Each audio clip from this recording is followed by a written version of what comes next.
오제나 시즌2를 시작하면서 채널을 어떻게 운영할지 구독자분들께 아이디어를 받았습니다. 골목식당에서 빌런으로 몰린 분이나 억울한 출연자를 만나 인터뷰해주세요 이런 제안이 제일 많았습니다. 문제는 그분들이 원하지 않을 수도 있어요. 저도 골목식당 만두느라 어떻게 지내시는지 너무 궁금하긴 한데 제가 먼저 찾아가는 건 신뢰가 될 수 있습니다. 그분들을 잊고 싶은 골목식당의 악몽인데 그 트라우마를 제가 다시 일깨우는 게 될 수도 있거든요. 두 번째로 많았던 제안입니다. 잠재적인 프랜차이즈 피해자를 줄일 수 있는 시리즈를 만들어주세요. 이 시리즈는 오늘 바로 준비했습니다. 근데 한 가지 부탁드릴 게 있습니다. 프랜차이즈 본사의 심각한 문제점을 다룰 텐데 가맹점주들은 순수한 피해자일 수 있습니다. 가맹점은 분리해서 봐주십시오. 평소에 자주 가는 식당이 오늘 나오는 이 브랜드라면 계속 이용해 주시고 점주들도 응원해 주셔야 합니다. 정확한 실태를 알려야 잠재적인 피해자를 줄이고 업계의 혼탁함을 개선할 수 있습니다. 홍보도 필요하지만 이런 일도 꼭 필요한 일입니다. 해당 브랜드 가맹점주분들께서는 이 방송의 취지를 널리 이해해 주시길 부탁드리겠습니다. 자, 바로 시작하겠습니다. 프랜차이즈 잔혹사 첫 번째 시간 신알찬 변호사님 모셨습니다. 네, 안녕하십니까. 신알찬 변호사라고 합니다. 프랜차이즈 잔혹사, 오늘은 명륜진사갈비 사례를 살펴보겠습니다. 네. 명륜진사갈비 급성장 이면에는 고리대금 장사가 숨어 있는 게 아닌가? 이것은 갈비집인가? 대부업체인가? 가맹점 대상 15% 이자 놀이는 심한 거 아닌가? 명륜진사갈비 사업 모델에 대해서 논란이 많았습니다. 프랜차이즈가 대부업을 겸할 수 있나요? 일단은 대부업 신고 자체가 불가능하니까 대부업을 겸할 수는 없지요. 신고 자체가 불가능하다. 예, 왜냐면은 사실 가맹사업법에서 가맹점주들을 구속하는 방식의 영업을 못하게 하는데 사실 직접적으로 돈을 빌려주는 거는 누가 보더라도 사실 가맹점주들이 프랜차이즈 본사한테 종속되는 결과를 낳게 되잖아요. 그러다 보니까 이제 공정거래위원회에서 이런 경우에는 시정 지시도 하고 하기 때문에 사실상 불가능합니다. 명륜진사갈비는 워낙 광고도 많이 했고 차리면 당연히 돈을 벌 것처럼 홍보를 하고 가맹점주를 모집했으니까. 근데 그 과정에서 아 저는 개업 비용이 모자라요 하고 하는 분들에게 아 괜찮습니다. 저희가 금융 지원을 해드립니다. 라고 하고 사실상 자회사라고 볼 수밖에 없는 명륜진사갈비 점주들한테만 돈을 빌려주는 이상한 대부업체가 하나 있는데 그렇게 해서 거기를 알선해서 돈을 빌려주고 연 15%씩 이자를 물립니다. 이자가 15%요? 네, 15%. 요즘 그냥 자기 돈으로 사업을 해도 성공하기 힘들다고 얘기를 하는데 15%의 이자 비용을 감당하면서 생존한다. 어우, 이건 거의 불가능한 미션 같은데. 그렇죠. 개업 비용 그리고 막대한 인테리어와 뭐 사실 보증금의 뭐에 꽤 액수가 크게 억대의 돈을 빌렸을 텐데 그 돈의 15%라고 하면 뭐 예를 들어서 1억 빌렸다고 하면 15%면 1년에 1,500만 원이니까 한 달에 150만 원 가까이 내야 되는데 이자로 사실 생존이 어렵지 않겠습니까? 그럼 명륜진사갈비 문제는 어떻게 불거진 거죠? 이게? 명륜진사갈비가 자기들이 이미 갖고 있는 자본이 너무 많아서 그 돈으로 대부업을 했다고 하면 그것도 사실 문제가 되는 거지만 심지어 이거를 우린 프랜차이즈 사업을 할 테니까 산업은행에서 대출을 해주십사라고 돈을 받았는데 3%대 후반에서 4%대 초반으로 조달을 했는데 돈의 흐름을 살펴보니 프랜차이즈 사업을 하지 않고 대부업을 운영한 게 문제가 되는 것이죠. KBS 보니까 쪼개기 등록까지 명륜당 대부업 의혹 꼬리 물기라는 기사가 있어요. 쪼개기 우회 대부업이라는 게 무슨 말이에요? 이게 사실은 대부업이 등록할 때 100억이 넘고 안 넘고가 사실 법적 규제에서 많이 차이가 나거든요. 지금 나가 있든 보유하고 있든 이쪽에서 지금 취급하고 있는 금융이 100억이 넘어가게 되면 사실 여러 가지 규제를 받게 됩니다. 그러니까 사업자를 다 별도로 내고 법인도 따로 설립해가지고 여러 개의 업체를 받아놓으면 적발도 쉽지 않고 사실 실태를 파악하기가 어렵죠. 자, 요약하자면 이렇게 되겠습니다. 명륜진사갈비 본사가 산업은행 측으로부터 3% 후반대에서 4% 초반대로 막대한 자금을 조달을 하고 그걸 쪼개기로 여러 대부업체한테 다시 돈이 나간 다음에 그 돈을 가맹점주들에게 15% 네. 금리 차가 조금씩 있습니다만은 네. 15% 정도의 고금리로 빌려줬다. 네. 이게 첫 번째 문제가 되는 거죠. 그죠? 네. 그럼 이 사건을 수사를 지금 하고 있는 겁니까? 네, 수사를 하고 있고 사실상 1차적으로 경찰 수사는 다 마쳐진 상태입니다. 경찰 조사 결과 대부업법 위반한 걸로 보인다라고 해서 명륜당 대표는 이미 검찰에 송치된 상황이고 사실 송치를 한 것으로 봤을 때는 이미 혐의 입증할 만한 직접적인 증거 자료가 나왔을 것입니다. 명륜진사갈비를 운영하는 본사인 명륜당이 입장문을 냈습니다. 네. 볼게요. 대부업은 합법적인 절차에 따라 지자체에 정식 등록해 운영했고 법정 최고 이자율을 준수하며 불법 추심 금지 등 법령을 준수해 왔다. 이익을 목적으로 한 사업이 아닌 예비 창업자들의 자금 부족을 해소하기 위한 창업 지원 장치다라고 해명을 했어요. 네. 수긍이 가십니까? 안 가죠. 왜 안 가냐면 네. 이 입장문의 사실 가장 큰 맹점은 불법 추심을 했다거나 아니면 법정 이유를 위반했느냐의 문제가 아닙니다. 연 20%가 넘으면 법정 이유를 지키지 않은 것이고 불법 추심이라고 하면은 뭐 야간 추심, 제3자 추심 이런 걸 했다는 건데 그렇게 됐으면 그건 정말 조폭 집단인 거고 그냥 그걸 준수했다는 얘기인 거지 우리 지금 혐의를 받는 부분하고 완전히 비껴난 부분에 대한 항변을 하고 있는 거죠. 우리 혐의 받는 부분은 너는 프랜차이즈를 운영하고 있으면서 사실상 대부업을 같이 운영하면서 여기다가 프랜차이즈라는 이름으로 대출 받을 사람들을 모집한 거나 마찬가지 아니야 라는 얘기를 하는데 거기다 대고 우리는 법정 이유를 지켰고요. 그다음에 우리는 뭐 깡패들처럼 추심하지 않았고요. 법정으로 등록도 했고요. 약간 좀 다른 얘기를 하면서 회피하고 있는 거죠. 한마디로 입장문이 질문에 대한 답이 아니다 이 말씀이네요. 네.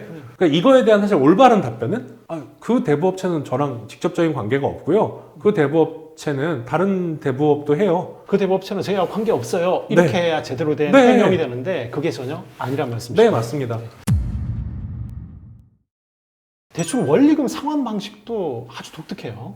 특정 방송 인터뷰에서 어떤 점주분이 말씀하시기를 돼지갈비를 납품받을 때 네. 그 돼지갈비 대금을 낼 때 예를 들어 뭐 10kg에 12만 원을 주셔야 한다고 하면 거기다가 4만 원을 붙여서 16만 원을 내게 되면 그 4만 원은 이자로 들어갔다 이렇게 얘기를 하시더라고요. 식자재를 납품을 받고 그 식자재 대금을 받을 때 원리금을 얹어가지고 네. 갚게 만들었군요. 네, 그럼 만약에 한 달에 1000kg 주문한다. 그러면 4만 원씩이니까 400이네요. 400만 원을 원리금으로 수출했다 이 말이거든요. 네, 그렇게 되는 거죠. 이게 매출이 잘 나오면은 그래도 굴러갈 수 있는 시스템이 같은데 만약에 장사가 잘 안 돼가지고 연체가 되면 어떻게 되는 겁니까? 그럼 사실 이제 원래 이자는 15%였는데 연체 이자는 따로 18%로 해놔요. 그러면 이제 3% 부담하게 늘어나죠. 그것만 가지고도 어차피 15% 이자를 못 갚는 사람이 18%는 갚겠느냐. 그렇기 때문에 연대보증인을 설정해 놓습니다. 아내를 설정한 사례가 지금 보도가 된 바가 있는데요. 그러니까 점주의 아내까지 연대보증을 세우게 만들고 돈을 못 갚으면 아내한테도 출심할 수 있게 해놓은 거죠. 그렇게 되면 이자를 못 내게 되는 순간이 사실상 한 가정이 풍비박산 나는 상태로 만드는 거죠. 아, 진짜 이게 한 가정이 풍비박산이 날 수도 있을 것 같아요. 딱 연체가 되는 순간 바로 또 갚을 수 없는 이자율 정도로 또다시 높아지고 아내까지 연대보증이 되어 있고 야, 정말 이거는 뭐 그러니까 18% 이자라는 게 사실 얼마나 높은 거냐면 법이 정하고 있는 이자의 한도가 20%입니다. 1억 5천을 빌리신 분이 사실 이렇게 아내를 연대보증인으로 세웠던 거거든요. 그러면 사실 18%면 거의 연간 3천만 원이 약간 못 되는 돈을 이자로만 납부하셔야 돼요. 그런데 이미 결손이 나기 시작한 매장에서 3천만 원이라는 여윳돈이 생기는 건 불가능하지 않겠습니까? 그리고 사실 이자만 갚는 게 아니잖아요. 원금도 갚아야 합니다. 그런데 그 원금 납부는 더 얼마나 어렵겠습니까?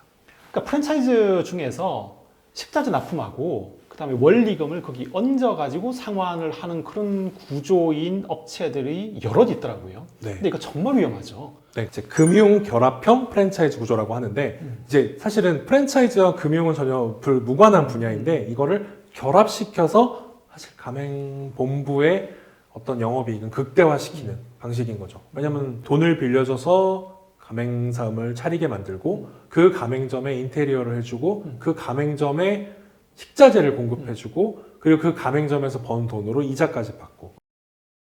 근데 이게 가장 위험한 이유는 사업이 잘 되고 장사가 잘 돼서 그런 경우에는 어떻게든 운영이 되겠지요. 하지만 장사가 안 됐을 때 받는 타격이 너무나 큽니다. 식자재는 주기적으로 사야 되는 거잖아요. 어차피 보관기간에도 제한이 있고 뭐 돌아가는 수량이 있으니까 발주를 넣어야 되는 건데 발주를 넣을 때 항상 이자와 원금 일부를 분할해서 갚게 만드는 거고 이자를 같이 주지 않으면 발주를 안 받아주는 거죠. 이자를 갚는다는 선택지 외에 다른 선택이 존재하지 않는 거예요. 이게 식자재 납품과 결부돼 있으니까요. 그리고 이제 그렇다고 해서 내가 나서서 식자재를 구할 수도 없는 게 가맹 계약이 돼 있으니까 다른 방식으로 식자재를 구입해 오는 것도 당연히 금지되어 있고 돈을 갚던지 네. 그만두던지 네, 둘 맞습니다. 중에 하나겠군요. 결국 그 상황으로 몰릴 수밖에 없는 거죠. 난 장사를 해서 조금 더 갚을 돈을 만들고 해야 되는데 장사를 할 수조차 없게 되는 거예요. 금융결합형 프랜차이즈가 아니라 그냥 일반 프랜차이즈라고 하면 계속 장사를 해가면서 비용을 갚든지 아니면은 여러 가지 뭐 정부 지원 절차 같은 걸 이용할 수도 있잖아요. 회생을 할 수도 있고 뭐 세출발 기금을 받을 수도 있고 그런 걸 통해서 내가 진 빚은 빚대로 탕감을 받거나 좀 줄여서 변제를 하고 대신에 이런 제도를 운영하는 이유가 뭐냐면 자기 직업, 자기 장사 하라는 거거든요. 제 길을 모색해보라. 네. 장사는 하면서. 네. 경제 활동을 해서 여러 가지 효과를 내고 절대로 경제적 나락으로 빠지지 마세요. 대신에 빚은 저희가 줄여드릴게요 라는 게 이 제도의 모든 취지예요. 금융결합형 프랜차이즈 구조에서는 이게 불가능합니다. 왜냐하면 식자재랑 같이 받던 이자인데 그럼 어떤 기회든 해서 가맹계약을 해지하든 식자재를 끊든. 네, 식자재를 끊든 불이익을 주든 어떤 방식으로든 회사를 못하게 할 겁니다. 장사를 못하게 만들군요. 네. 그렇기 때문에 최악의 상황에서 벗어나는데도 매우 불리합니다. 그래서 가맹본부한테 돈 빌려 사업하시면 안 돼요. 절대로 안 되는 거예요. 금융결합형 프랜차이즈 모델이라니까 이게 굉장히 선진 기법 같고 뭔가 있어 보이고 용어는 굉장히 화려합니다만 결국에는 고금리 대출 네. 플러스 강제 상환 구조라고 보면 되겠네요. 네. 그 강제 상환 구조가 제일 나쁩니다, 사실. 대출 금리를 고금리로 받는 것도 문제지만 그 문제보다 사실 나쁜 것이 이 강제 상환과 벗어날 수 없게 만드는 구조입니다. 식자재를 납품 받으니까 네. 고기를 안 준다. 네, 그렇죠. 그럼 고기는 딴 데서 못 사오게 만들고. 네. 그러니까 사실은 내가 돈을 얼마를 갚아야 되는지는 매우 중요한 문제예요. 그런데 이거를 식자재 가격에 내가 갚아야 될 원리금을 합쳐놓고 그거를 교묘하게 숨겨놓으니까 한 달에 정확히 얼마를 갚아야 할지를 잘 모릅니다. 도대체 내가 지금 내는 돈이 이자인지 식자재 대금인지 식자재 대금이 딴 데보다 비싼 건지 아니면 이자가 섞여서 이렇게 되는 건지 그걸 구분할 수 없게 만듭니다. 식자재 납품이 비싼지 안 비싼지도 나중에 파악하기 힘든 정도 상황까지 되는 거예요. 그러니까 확 와닿지가 않는 거죠. 음. 나는 16만 원을 내고 있으니까 이게 고깃값이 11만 8천 원이냐 12만 원이냐가 다른 건데 그게 금융이랑 묶이면서 그 구분이 어려워지는 게 사실 큰 문제다라는 겁니다. 점주들이 입장문을 또 냈습니다. 네. 살펴볼게요. 명륜진사갈비 점주단체, 금융지원은 창업기회, 관계기관의 탄원서 제출. 이건 또 무슨 상황입니까? 가맹사업주가 나쁜 짓을 해서 뭐 이렇게 문제가 되고 사회적으로 지탄받는 상황이 생겼을 때 가맹점주들은 무슨 생각을 할 수밖에 없냐면 이것 때문에 내 장사가 더 안 되면 어떡하지라는 생각을 할 수밖에 없는 것 같습니다. 명륜진사갈비가 못된 놈들이니까 팔아주지 말자라는 여론이 생기면 점주분들이 1차적인 피해를 입고 심지어 이 금융결합형 프랜차이즈 제도를 택하신 분들은 아까 말씀드린 것처럼 더 크게 압박이 오잖아요. 그러다 보니까 피해자에 해당하는 분들인데 이분들이 가해자를 옹호할 수밖에 없는 상황이 되는 거죠. 그럴 수밖에 없는 네. 약간 인질로 잡힌 듯한 그런. 네. 네. 근데 명륜진사갈비 가맹점주들 중에서도 본사에 차익 가맹금 소송을 제기한 점주들도 있더라고요. 네. 소수 점주들인 것 같은데 가맹점주들 사이에서도 좀 입장이 이렇게 좀 나뉘는 것 같습니다. 근데 사실은 이래야 되는 게 아닌가 싶어요. 본사는 3점대 후반, 4점대 초반에서 만약에 은행에 돈을 빌릴 수 있었다 그러면 우리의 금리를 좀 낮춰줘서 우리가 좀 장사할 수 있는 숨통을 틔워줘야 되는 거 아니냐라고 본사를 향해서 이렇게 외치셨다면 그럼 일반 소비자들 입장에서 본사는 정말 나쁜 영업 행태를 갖고 있지만 저 점들이 무슨 죄야? 우리가 더 팔아줘야지. 사실은 이런 마음이 생기거든요. 그러니까 본사의 사업 행태와 가맹 점주들의 단체가 서로 좀 구분되는 그런 선택을 하시고 그걸 적극적으로 이렇게 표현을 하신다면 오히려 소비자들의 반응은 호의적으로 바뀌었을 텐데 라는 그런 마음이 좀 생깁니다. 많이 안타깝습니다. 정부에서는 이런 우회 대부업에 대한 규제, 움직임 같은 건 없습니다. 사실 이제 대부업체들은 금융위원회가 규제할 수 있고 이제 프랜차이즈 가맹사업본부들은 이제 공정거래위원회가 규제할 수 있는데 이 두 기관에서 이런 금융결합형 프랜차이즈 구조에 대해서 전수조사에 들어갔습니다. 사실상 명륜당만 이런 행태를 보일 것이냐? 아닐 수 있다. 이렇게 찾아낸 내용들이 그대로 정책 결정이라든가 법률 개정에 반영되지 않을까 싶습니다. 다른 사례도 좀 살펴보겠습니다. 작년에 제보받은 것 중에 이런 내용이 있어요. 고기 무한 리필 프랜차이즈 점주입니다. 본사가 알선해서 은행으로부터 억대의 대출을 받았습니다. 제 명의로 대출을 받았고 입금되자마자 바로 인테리어 업자에게 송금하는 조건이었습니다.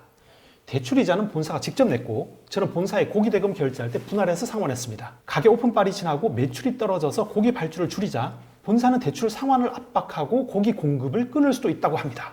이렇게 당한 분들이 생각보다 많습니다. 네. 창업 희망자한테는 대출금으로 인테리어비 왕창 뽑아내고 그 다음에 장사가 안 돼가지고 고기 발주가 줄면 대출 상환 압박하고 본사 입장에서는 이게 꼭 먹고 알 먹고 상황인 것 같아요. 네. 네. 가장 큰 문제는 도대체 대출 이자를 왜 가맹 본사가 은행에 직접 변제를 하고 그걸 고깃값에 나눠서 받느냐는 건데요. 이거는 어떤 위법을 전제로 하지 않고는 자기가 이자를 못 받을 위험 부담을 지면서 이렇게 영업할 이유가 전혀 없습니다. 그러니까 대출을 알선해 줌으로써 다른 이익을 지금 취하고 있는 중이기 때문에 이렇게까지 하는 겁니다. 그렇지 않으면 사업을 하는 사람이 이런 행위를 할 이유가 없습니다. 이 사례 같은 경우는 대출 이자를 본사가 은행에 직접 냈다. 예. 이것도 문제의 소지가 있고, 그리고 본사의 고기 대금 결제할 때 분할해서 상환하도록 하는 또 이거 고기 대금에 얹어서 상환하는 방식이에요. 이것도. 돈이 나올 때가 항상 식자재 납품할 때는 무조건적으로 돈을 납부를 하니까 거기에다 묻는 거죠. 이게 이자를 그렇게 해놓은 가장 큰 이유는 아마 이것도 추심의 용이성 때문일 텐데요. 보통 이제 이자를 자기가 대납해버리면 그럼 이제 저희가 소위 말해서 구상권이 생기니까 그 구상권으로 청구를 하는 거고, 난 지금 이자를 받는 게 아니라 나는 가맹점주를 위해서 대신 이자를 대납해 줬고요. 저희가 대신 변제해 드렸고, 그러니까 그 돈을 주시면 됩니다라는 식으로 묶는 거니까 저는 오히려 더 나쁘다고 생각해요. 근데 프랜차이즈 창업 박람회 가보면 막 이런 배너들 많습니다. 창업 지원 대출 3억 원 막 이렇게 막 써놓고, 그 다음에 무이자 대출 5천만 원 지원 막 이렇게 막 써놨어요. 근데 가보면 막 이렇습니다. 어떤 특정 주류 도매상한테 술을 계속해서 납품받는 조건으로 5천만 원을 무이자 대출을 해주겠다. 이거 위험한 거죠, 이것도. 그쵸. 왜냐면 사실 어떻게 보면은 내가 식당 주인이면 주류 도매 업체 분들은 굳이 나누면 내가 의사결정권을 가지고 있는 관계거든요. 그런데 무이자 프랜차이즈 대출을 받는 대신 특정 주류업체에 강제되면 그 주류업체는 당연히 다른 주류업체, 그리고 심지어 자기들이 원래 팔던 것보다도 더 비싸게 팝니다. 그리고 그걸 거부할 수가 없는 거죠. 무이자 대출을 받았으니까. 근데 그게 어떻게 무이자예요? 그 차액만큼 이자인 건데. 그리고 심지어 그걸 금리로 역산해서 계산해보면 20%도 넘는 경우도 있습니다. 그 이자 제한법을 넘는 이자를 받으려고 그렇게 녹여버리는 경우도 있는 거예요. 무이자 대출이 무이자가 아니네요. 그죠? 그 무이자 대출은 해줄 이유가 없습니다. 사실 말도 안 되는 거고, 당연히 미끼 상품인데 그 미끼 상품의 내용도 잘 살펴보면 거기에 부대한 조건이 따로 있는 거죠. 그런데 말도 안 되게 비싸게 할까? 라고 생각을 하지만 말도 안 되게 비싸게 합니다. 자, 금융결합형 프랜차이즈 모델의 어떤 법적인 문제를 간단히 좀 짚어주시죠. 일단 금융결합형 프랜차이즈 모델에 여러 가지 법이 문제가 될 수 있는데, 가맹 본사가 사실 대부업법을 위반할 수 있는 소지가 1번이고, 두 번째는 가맹 본사가 가맹사업법을 위반하고 있는 겁니다. 가맹사업법이 이제 뭐 12조 1항 이렇게 규제하고 있는 내용을 보면 부당한 구속이 들어가 있는 계약을 하는 게 금지돼 있어요. 그런데 지금 당장 그 돈 빌려줘서 알선하고 이자를, 원금 일부를 식자재랑 같이 받는 것 자체가 내가 채권을 출심하는 것과 나한테서 식자재를 사는 것을 결부시킨 것이라서 사실 부당한 구속을 하고 있는 거거든요. 그것도 가맹사업법 위반이 될 수 있습니다. 그리고 채권 출심을 하는 것도 법 절차가 있는 거거든요. 근데 이게 사실 하루에 몇 번, 야간은 안 되고, 모든 방식을 다 말, 글, 뭐 전자적 방식으로 다 제한의 횟수를 두거든요. 근데 식자재 대금 달라는 얘기한 건데 뭐가 문제예요? 라고 하는 경우가 많습니다. 근데 사실 거기 이자가 붙어 있는 거잖아요. 돈을 안 갚으면 넌 영업을 더 이상 못해라는 거랑 똑같은 얘기예요. 그러면 사실 여러 가지 법률을 동시에 위반하고 있는데, 이제 그 중에 사실 중요한 거는 대부업법과 가맹사업법입니다. 프랜차이즈 가맹하기 전에 왜 프랜차이즈 박람회 같은 데 방문해가지고 상담 많이 받으시거든요. 어떤 부분 조심해야 될까요? 일단 가맹본부에서 돈을 빌려드릴 곳을 알선해드립니다. 절대 하시면 안 되고, 무료로 인테리어비 지원한다 하시면 안 되고, 무료로 창업 지원금 드린다 절대로 하시면 안 되고요. 무이자 대출, 무료로 창업 대출을 지원해드립니다. 절대로 안 됩니다. 이거는 사실 거의 사기에 가까운 정도로 다른 방식으로 이자를 받겠다는 소리에 다름 아니에요. 그리고 돈을 갚는 건 너무 걱정하지 마세요. 저희가 식자재 대금이랑 같이 받습니다. 이거는 나의 족쇄를 채우겠다는 얘기입니다. 절대로 하시면 안 됩니다. 식자재 납품가 주실 때 조금씩 나눠서 내시면 돼요. 네. 무조건 안 된다. 참 어렵습니다. 너무나 이걸 하면 잘 될 것 같고 환상을 가지고 해보고 싶은데 돈은 모자라요. 그럴 때 대출 이만큼이면 잘 될 것 같은데 하는데 쓱 부드럽게 다가옵니다. 대출해 드릴게요. 해보세요. 사인을 하는 순간 지옥문이 열리는 걸 수도 있다. 네, 그렇죠. 프랜차이즈 업체랑 아무런 이해관계가 없는 금융기관에서 일반적인 이자를 내고 차리는 거는 본인의 경영 판단이니까 생각해 보시고 하면 될 일인데, 가맹본부에서 돈을 받거나 지원을 받거나 하는 모든 것들은 사실상 그들의 또 다른 비즈니스 모델, 그거에 당하는 결과를 초래할 수 있기 때문에 절대로 가맹본사가 연결해 준 곳, 본사 직접, 그리고 거기서 받는 지원금, 거기를 연결해주는 업체를 피할 수 있으면 최대한 피하는 게 좋습니다. 그렇게 빌릴 수 없으니까 사실은 네, 그렇죠. 그 돈을 빌리는 건데 마음이 되게 무겁습니다. 네. 오늘은 부산입니다. 저는 87년도. 84년에 드셨다고요? 네, 우리 고등학교 들어가고. 그 부산대 제가 89학번이거든요. 오늘 대패? 한 대패 할까? 뭐 이런 이야기들이 80년대에 있었을 겁니다. 들어가 볼까요? 예, 예. 들어가죠.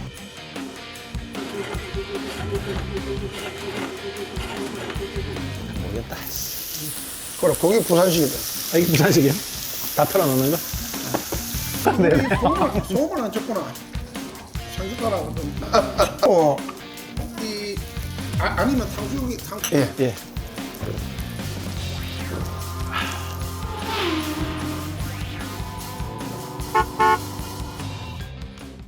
한 해 100만 명이 폐업하는 대폐업 시대입니다. 근데 이 와중에도 용감하게 창업하는 분들이 생각 외로 많습니다. 근데 그분들 또 조심하셔야 됩니다. 정말 위험한 선택일 수도 있습니다. 오늘 출연 소감 간단히 말씀해 주시죠.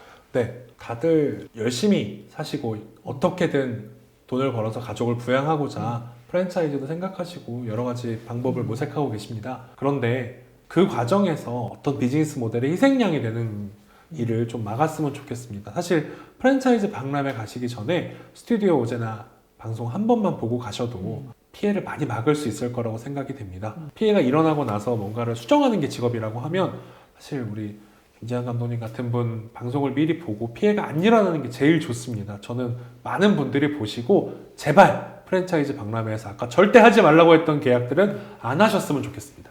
네, 감사합니다. 자, 명심하십시오. 프랜차이즈는 맹수들이 우글거리는 정글이다. 프랜차이즈 잔혹사 다음에 더 알찬 소식으로 찾아뵙겠습니다. 오늘도 화이팅입니다.